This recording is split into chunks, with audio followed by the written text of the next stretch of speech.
So I'm joined now by Grace Bruxner, the creator of the very witty Frog Detective series. Thanks so much for joining me, Grace. Thank you for having me on your computer.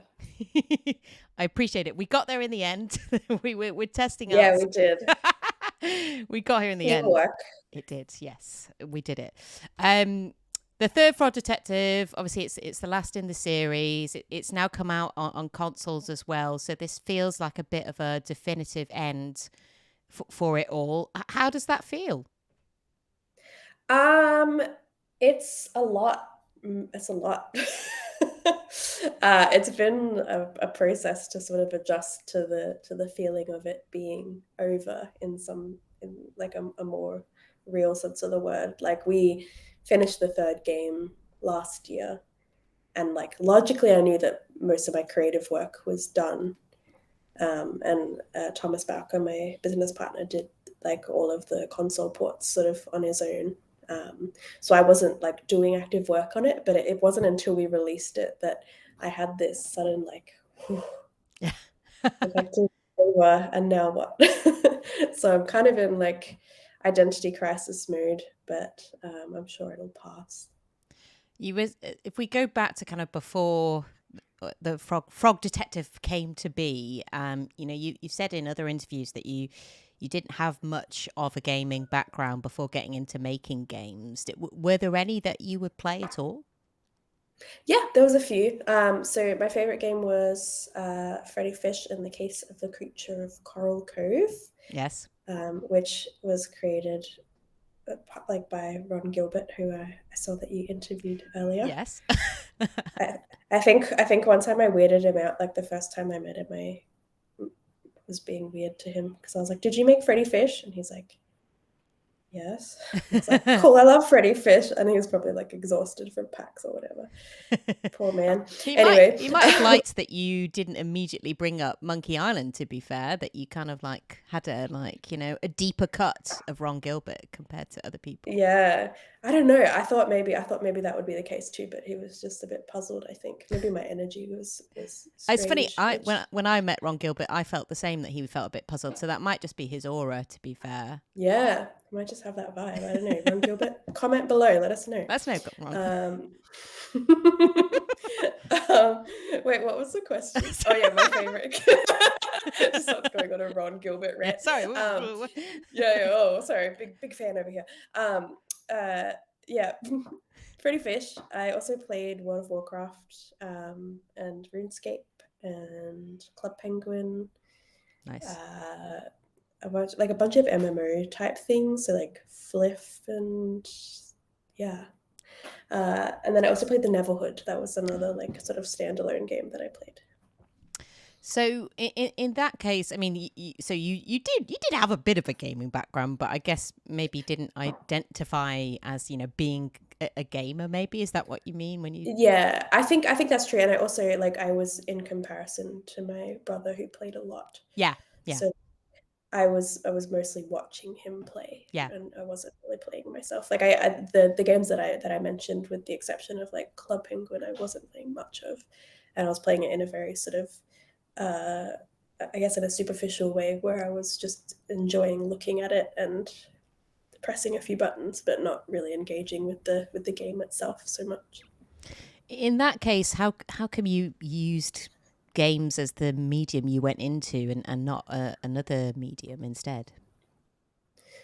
So when I was a kid, I was really into illustration, Yeah, and I found it to be like I always liked what I'd created, but I was always frustrated by it. Like I never felt like I was going to be as good as I wanted to be, and also felt that um, no one was paying enough attention to the things that I was creating. I wanted more attention, so people would like sort of look at these pictures that I'd spent hours on and be like, "Nice picture."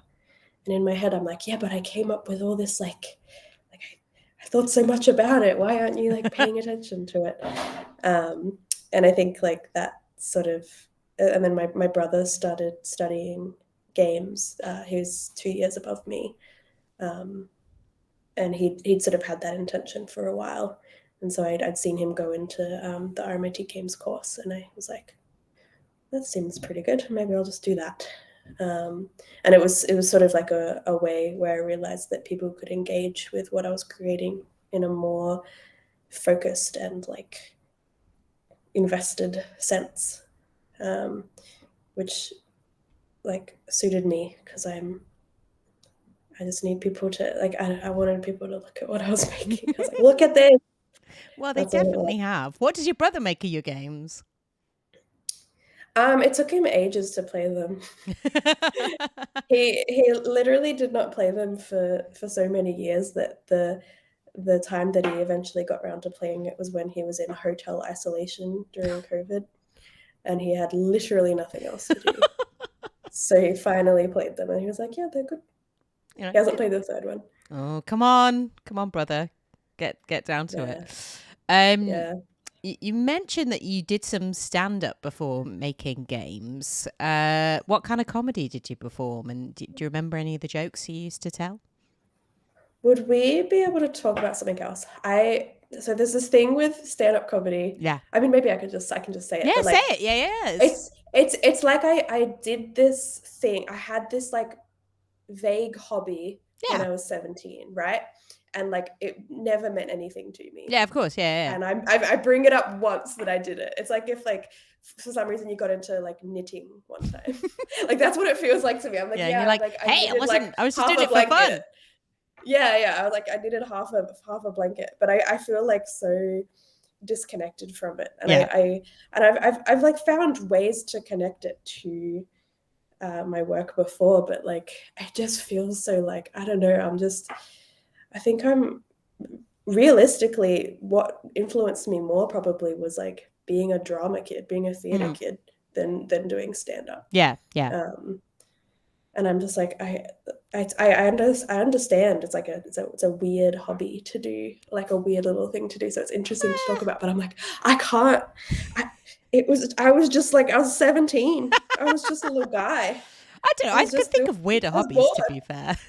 I think that's kind of like a. Yeah. I mean, I was just doing what I was living in a small town, and um, wanted to perform, and that was the way to do it. Yeah. So yeah, it's okay to. I'm just like Yeah, I was don't very worry. embarrassed about it by Oh, a long no, time don't for a long be. time. No, I like I'm not so much anymore. But I swore I wouldn't tell anyone for a really long time that I Yeah. ever did it, and I like scrubbed all the evidence from the internet with the exception of like a really old article. Yeah. But I have come to peace Good. that I will never be free of the 6 months that I did stand up as a 17-year-old. But damn it, they keep bringing it up. Okay, listen, guys, this is your thing now. Stop mentioning that Grace Bruxner did stand up for a little while. Yeah, let's just pretend it didn't She's happen, fed up of everybody. it now. I'm sick of it. Sick of the paparazzi. My What kind of boss. stuff were you making before Frog Detective came about? Um, so I mean, like in my past, or like before making game, like while making games. I think, well, let's have both, if that's acceptable. But before I was just like drawing, like people's original characters and stuff on online forums. Um, and I also made some very small flash games, mostly like dress up games and little little stories.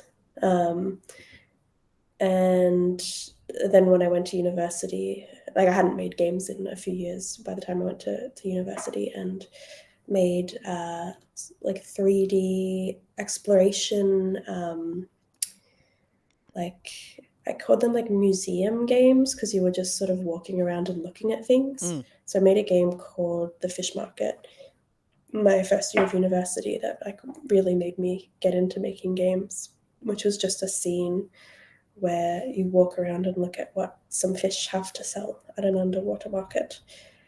And I was obsessed with making that game. I loved it so much.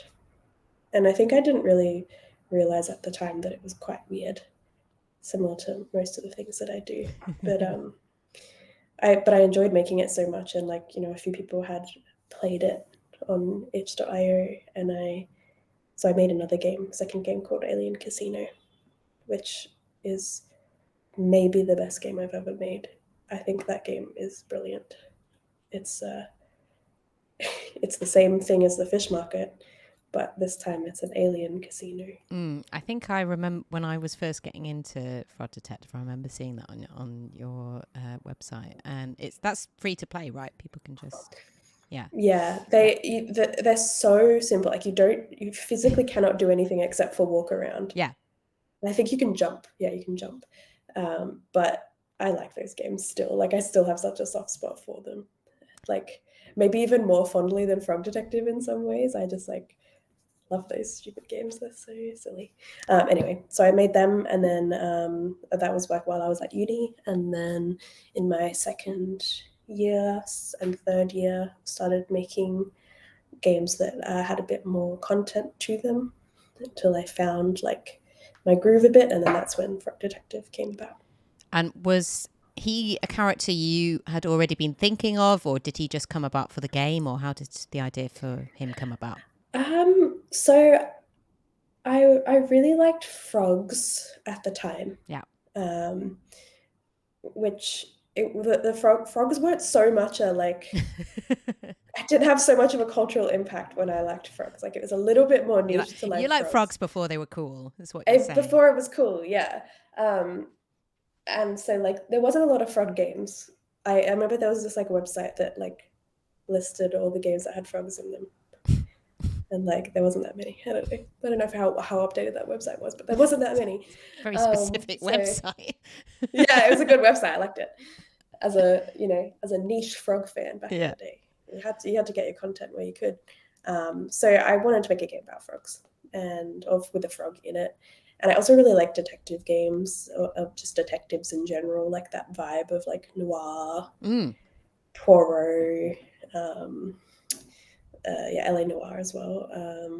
Just yeah, detective shows. I like those, and it just kind of came about naturally, where it felt like it would probably be fun to make a little game where you're a detective in like a very very vague sense, just as a vessel to explore. But the character from Detective was just sort of natural, and I came up with it one night and drew some pictures, and then Frog Detective was born in February. And then, so it was firstly a university project. Was that like the full game, or how much of that was did you make for the uni? I mean, in a sense, none and all of it. Yeah, yeah, Um, okay. like I wanted Frog Detective to be like a commercial release, whatever that meant at the time, because I just wanted to try it. I wanted to try what it was like to release a game that cost money. So I did it as a sort of experiment on how to do that, and did it within within the course because I was already going to do it anyway. And it was my final year project, and it was good. Like we had support from some like really interesting people at the university, so I could sort of have soundboards to figure it out with, and support and all sorts of things. So I was very lucky. And basically, Frog Detective 1 was like almost entirely complete for university for my final, like, I don't know, assignment, exam, whatever it was, Yeah. like just the final thing. It was ready. They could play it. Yeah, cool. Um, yeah. So yeah, it would have existed whether or not I was at university at the time, but yeah, it was a student project in a sense. And how did you go then from taking that as I know you said you kind of had connections there. Was that how you went from sort of taking that to putting it in front of the right people and getting it out there, or what was the process with that? So I always knew that Frog Detective 1 was going to be self-published Yeah. because I just didn't really think of how there could be an alternative to that. So we always had Frog Detective with like, well, we're just going to publish it, see what it's like, see what you have to do to create a commercial game. And also Thomas Bowker, he had released Line, which was a puzzle game like a few years before that. So he had experience of self-publishing, and he was like he had more knowledge of it than I did with the technical stuff. So we were a little team. We could kind of do it. At the time, like my Twitter had like a small following and people were engaged. So I was like, okay, I'll just use Twitter to kind of market it. And I think by the time the game was done and released, I'd submitted to a few places.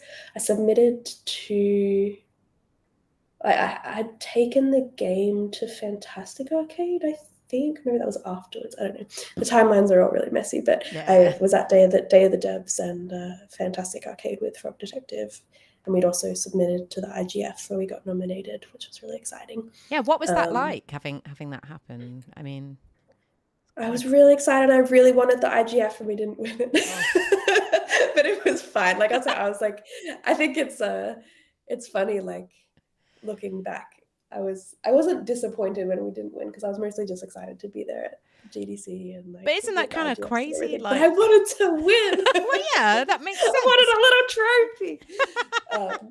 And they're cool trophies as well. Yeah. Yeah, but I guess I don't know, because like going from a university project to getting nominated for an IGF is usually kind of quite unusual. Like that's I think like at the time maybe it was ego or something, but I kind of like it was all part of my big plan that I had.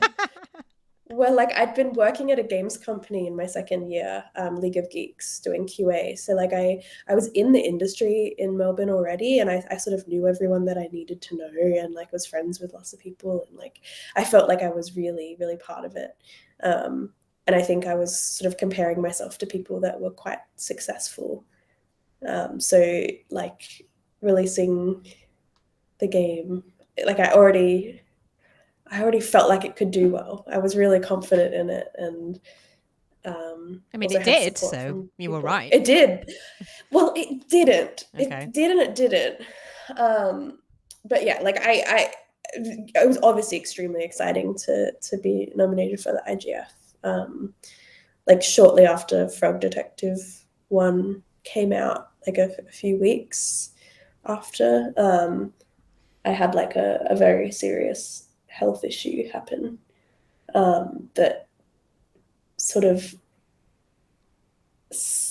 made everything feel a bit like a dream, like not in a good way, just Yeah. like I wasn't really totally there Yeah. for the IGFs and stuff like that mentally. Like I was just not, wasn't very well mentally. So it always like it was sort of a downer for a Sure. lot of that year. But like looking back, I'm like, oh my god, that's amazing! Like holy shit! Like I'm very proud of that version of myself and how hard I worked at that time. And I wish I had seen it at the time that it was a big achievement. But Yeah. I didn't. I was just exhausted and like burnt out and just yeah, It, bit of a bummer. But you know, no, but like I think a lot of people, especially like solo devs, go through that. And or mm. even or indie devs. Obviously you're working with Thomas as well, but I mean, was that quite? Did you find that a bit of a challenge being such a small team sometimes, or were there benefits as well?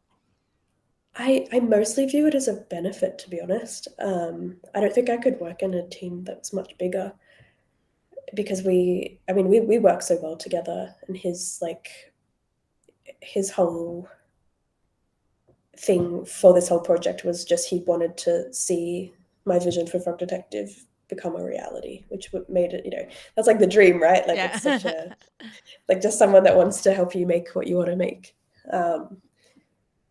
I think like in the second and third games, obviously he had like a lot more creative input. That was great, but I've always been someone that likes to sort of make things on my own in a way. Yeah. And so I view Tom's work as like just like a really beautiful extension of my own work. Like he's like he could take what I've made and just make it better. Um, and I think like if I was working in a bigger team, I don't know, I haven't done it, but like Yeah. I'm I'm really into details. Yeah. Yeah. And I want everything to be the Grace Bruxner original recipe. and you know, Tom got my trust at the end, like, you know, after the second game, like he could do whatever he wanted. I didn't mind. So he knew how my brain worked. And, like, really trusted him to do it. So yeah. In terms of the comedy at Frog Detective, especially I guess for the first game, how did you have any worries at any point that it wasn't going to land, or were you testing out kind of what you were writing, or were you just confident, like, you know, people are going to find this funny? Because it's so subjective, obviously, to get that right. I did some playtesting with people at university, where like I just sort of sat behind them, and if they were pacing the writing correctly, then I was happy. And I was also going in and playing it a lot myself and reading it as if I was reading it for the first time. There wasn't many jokes that I had to change for timing. There was like, I don't even remember what they were, but like just like little timings, pacing things that I would notice either when I played it or watched someone else play it. But I think it wasn't like that thought through in terms of like pacing and comedy and like, will this hit? I was just like so happy just making a little game. I was like, haha. And then they say this. It was like playing dolls kind of. I'm like, and then this one says this. Ah, ha, ha, ha. And then suddenly it's like 5 years later and I'm like, oh, yeah, that's my entire identity now. This little game that I made. It's very, very strange. Do you have apart from maybe Frog Detective, do you have a favorite character from the Frog Detective cinematic universe? Ooh, I have a real soft spot for Sherman. Oh yeah, who is the sloth in the third game, but has a bit of a crush on Frog Detective. Yeah. It was really fun to write a character that was just so flirty and like. It's good fun to read that character as well. Yeah. And I remember like while we were making it, like I'd showed the character to Tom and he was like, is this okay? Like this character's so like direct and forward for Frog Detective. I'm like, it's fine. Don't worry about it. Fans love it. Yeah, they do, which is great. I'm glad that people like that character because I love. Were there any that didn't make the cut? Any characters that you just couldn't fit in? Because there's loads. The only character that didn't make it that I can remember was I'd drawn some concept art of a squirrel character that was going to be the shopkeeper in Cowboy County, but I just like hated her vibe. Really hated her vibe, and like every time I looked at her, I was like, oh, go away. Like I didn't like her, so she got scrapped. And I posted it on Twitter a long time ago, and I came up with the explanation that she was a flat earther, and that's why she got cut. Because I feel like people would see them and she'd be like, oh, that character's so cute. Why didn't you include her? I was like, no, she's a flat earther. People are like, oh, just horrible. Right. Yeah. Oh, in that case, she made the right choice. Yeah. What was your kind of day-to-day process when you were making the games? Did you have kind of any sort of routine about it? No. It was so, I had no process. I kind of expected that answer, not just because of you, but just that's what everyone says, basically. But yeah. Yeah. Tom's really good at it. Like he has like a Trello board and stuff. I have this, I can just get it because it's behind me. I have this notebook. Sorry, I don't know what floor it's in. That's all right. Oh, this is exciting. My degree don't need that. Yeah. So I'm actually like, you're kind of lucky you caught this because I'm gonna be donating this to a museum actually. Oh really? Which is really funny. But it's from the second game onwards, I had this like little scrapbook that I just got off this box, and it's like secret Frog Detective business, keep out. And like, so for example, this is like all the characters in Frog Detective 2. And that's amazing. Like just like really bad little drawings of them. That's Carlos, obviously. No. Of course, that's what it looks like. Yeah, obviously. And like concept art, of course. We've got to have concept. Great. Yeah. I can see the concept. Yeah. So yeah. Yeah, I really nailed it. Like I did like storyboarding, so that's like the lobster cop reveal. And how would this work then? You would sort of do these little bits. That's great. I would do these and then I'll just show it to Tom and he'd be like, okay. I'm like, do this. This is the correct way to do it. This is what I want. These concepts are so...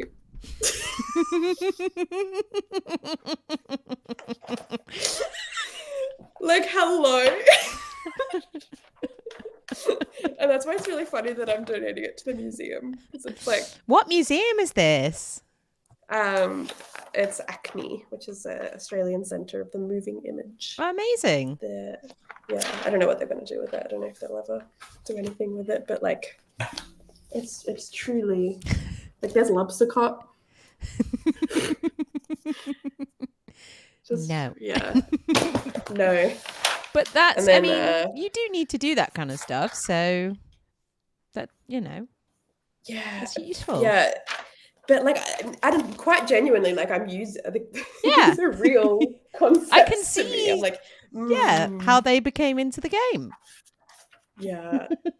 Oh, like, spoilers maybe, there's the frog detective. Oh, yeah. Oh, he looks so sad. Oh, no. And my favorite scene of yes. Oh, that is a really good scene. And then like it's kind of more boring stuff where I would like write down the frog detective's notes for the notebook. Oh yes, so I can see it out, I guess. I can see how the notebook came into play in the second and third game in that case, because that's basically what you used. There's a section in here called special apologies, because like originally in the frog detective fake out credits in the third game, I think I did have special apologies. I did eventually put it in, but I had like a list of apologies, and one of them is to my brother, and it said, "Sorry, I keep forgetting to tell people I have a brother." Well, you did. You mentioned him on the... I know, I'm way better at it now. But I have like several friends that were like, you have a brother? And he like works in games as well. It's a whole thing. Ah, shout out. Yeah. Shout out to Jack Bruxner. Yeah. You even mention his name now. Yeah. Anyway. This is a really good one. Sorry, let's see. No. It says funny dialogue. Some guy, la la la. Is that the sloth at the top there, or? Yeah. Sherman with a wink. Yeah. Frog detective going over the hill. The scooter is a great part of the third game. Was that something that you were always going to put in, or was that kind of a like, we got to make this bigger, or what was the kind of thought? No, it wasn't either of those things. Kind of like I had to think of a solution because like cowboys ride horses, and I was like, that's weird because horses are like people in the universe. And I bought a scooter, like just a push scooter, to get to work when I worked at League of Geeks. And I love my scooter. And I just thought it would be funny if they all ride scooters. And initially I had said that it would just be, instead of like to bring up the magnifying glass, I wanted to swap it. Like I wanted to, if you clicked the other button, it would just come up with like scooter bars in front of you and you could go slightly faster, like sprint essentially in Unity. But then Tom just like developed this scooter system, which was like insane and was really good. And so we just used that, I guess. But it was really just meant to be a bit of a gag. That turned into like a big feature that people really love, and it's so much fun to scoot around. So it is. It's like it's a great, and when the like music comes on as well, it's really good fun. Yeah. And I guess speaking about the music, obviously we should mention Dan Golding and like the work he's done for it. What was it like working with him? Was that similar in that? Did he just go off and do everything, or were you like, I'd quite like this and this, or how did that work? Oh my God, Dan Golding is just a genius. Like every time he sent music, I was like, whoa, huh? Like, what do you mean? For Frog Detective? You've just composed the best music of all time for Frog Detective? I'll take it. But I had met him, like, I'd met him very briefly at events and stuff. And I know that I liked the music from House House's first game, Push Me Pull You, which had this sort of like, I don't even know what the genre would be, but it was sort of jazzy, sort of chaotic trumpet music that I knew that Dan had done. So I reached out to him and said like, hey, I'm making like a little game. Would you like to make the music for it? And this was the second time he'd ever been approached to make music for games, which, what? Like, why wasn't everyone using Dan Golding? Anyway, he said yes and came onto the project, and I basically said like, I want the theme music to sound like the theme song from Poirot. Yeah. And he was like, say no more, Queen. And he didn't say Queen. I just added that for effect. It's canon now. Yeah, he said Queen. He said, wow, you're so good at making video games, Queen. He said Slay Queen. He said Slay Queen. He was ahead of his time, you know. It's 2018. Anyway, so he came up with this just amazing song for the trailer that just like was incredible, and all the music for Protective One, and then it like the music just gradually got better over the series. Like even the second game, the music is quite incredible in the second game.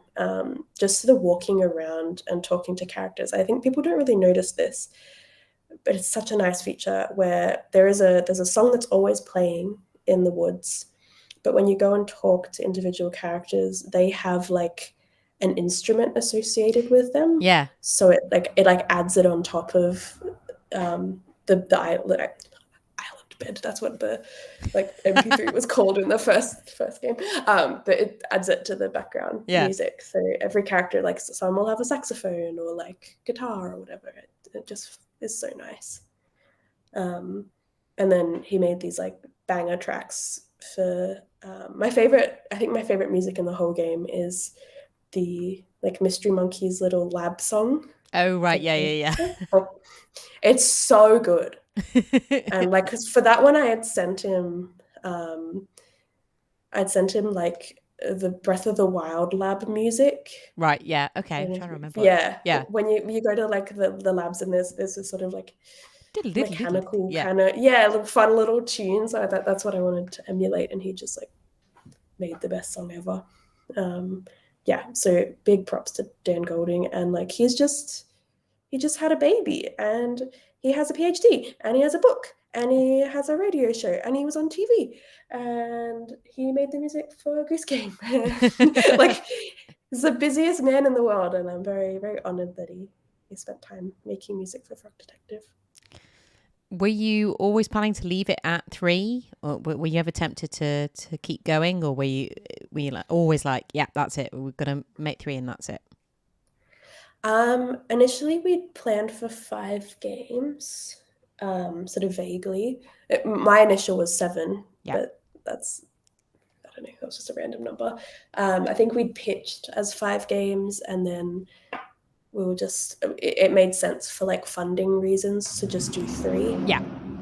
So we did 3, and I think that was the right choice, because by the time the 3rd game was done, we'd been working on it for 5 years. And had like turned into like entirely different people in a lot of ways, and you know, it was good to like have an ending point for it.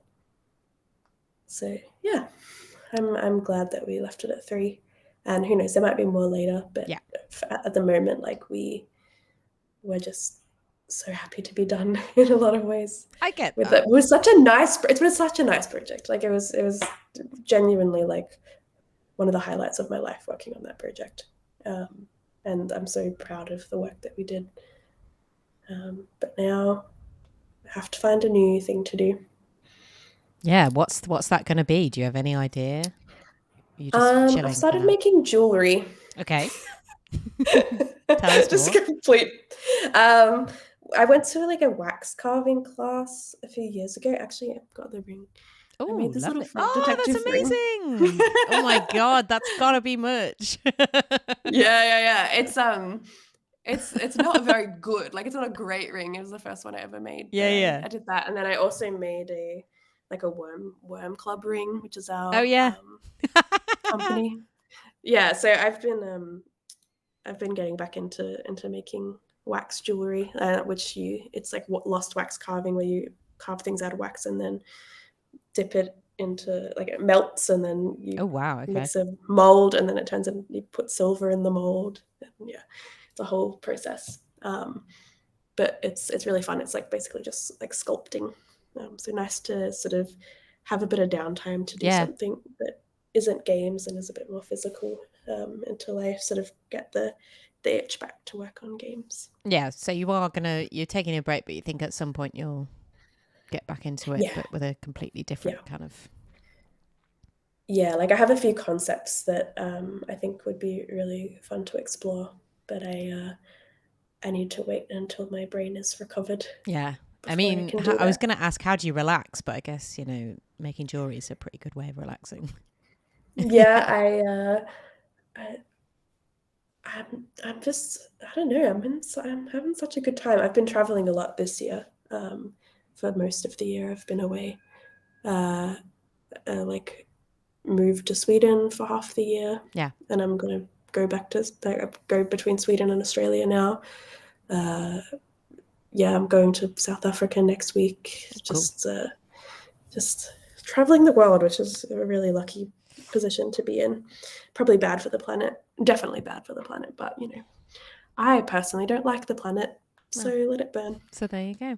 And that's the clip I'll be taking. No, I'm joking. Like, wow. But you know what the weird thing is? Like I've almost definitely said that in interviews before that I hate the planet and They'd want be it to like, Grace burn. Bruxner doesn't care. She really keeps bringing up that she wants the planet to She die. says it as a joke, but she means it. There's Yeah. been, I'll wrap this up because I know obviously we've been talking for quite a while, and I appreciate you taking the time to have a chat. There's been quite a few games that have been sort of remade into kind of live action films, and I would love to know your thoughts on if there was a Frog Detective uh, movie, live action movie, who would play Frog Detective? Any thoughts on that? Historically, I always said Janelle Monáe, Okay, which is love that. really funny. Yes. Like, because it was just a sort of random choice, and they weren't even like doing acting at the time, No. for as far as I know. And then No. Knives Out came out, where they're like a main character, and also people had compared Knives Out, like the second Knives Out, to Frog Detective 1, and I was like, is this guy reading my tweets where I'm like, I want Janelle Monáe to be in my detective movie? Like, I'm very suspicious.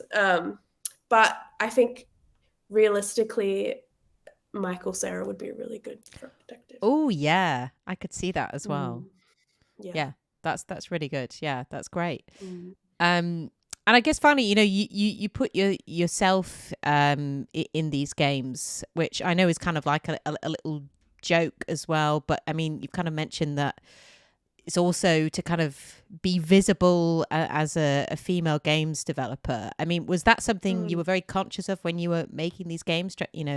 Make having that kind of visibility. Um, Yes and no. Like I initially the game was called Grace Bruxner Presents The Haunted Island, a Frog Detective game, because Yes. that is a really snappy title and that everyone will remember that really easily.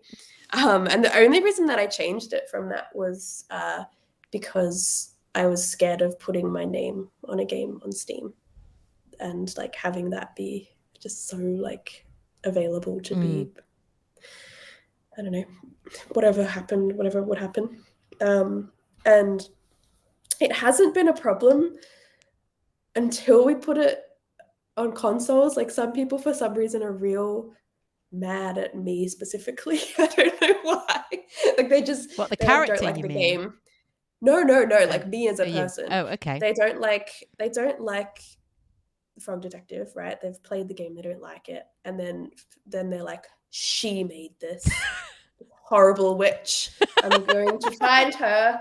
So it's been real weird. It's like this game has been out for quite a while. Yeah, And yeah, then yeah. suddenly there's all these people like, I hate you, Grace Bruxner. I'm like, okay, all Oh, right. okay. I'm just vibing, but go off. Anyway, it's not too bad.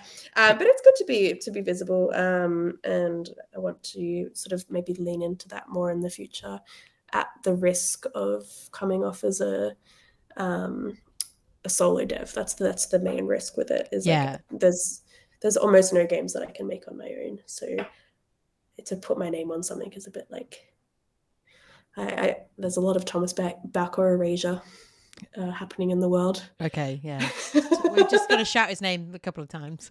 ThomasBowker.com. And I know I keep saying finally, but actually finally, I've got my Frog Detective plush here. On my screen, it probably won't show up as much because I've got a green screen, so he kind of looks like a ghost. True. I know, but you could see his kind of body. But I just very quickly wanted to talk about the first kind of run through you had with the plush, which was so funny on Twitter. And did I'm going to try and see if I can draw up a picture of that plush. But the long eyes. Yeah, oh my god, it's the funniest thing in the world, with the just like flat mouth, long eyes. I'm obsessed with it. Like I got that and I was like, And that happened on what I coined at the time Grace's unlucky day. Like everything was just going wrong for me that day. And like I'd already had just like, it wasn't even like a terrible day. It was just like everything that could go wrong went wrong. Yeah. And then I get this email with this godforsaken eyeball plushie. And like, I just looked at it and I was like, yeah, this is Grace's unlucky day, I think.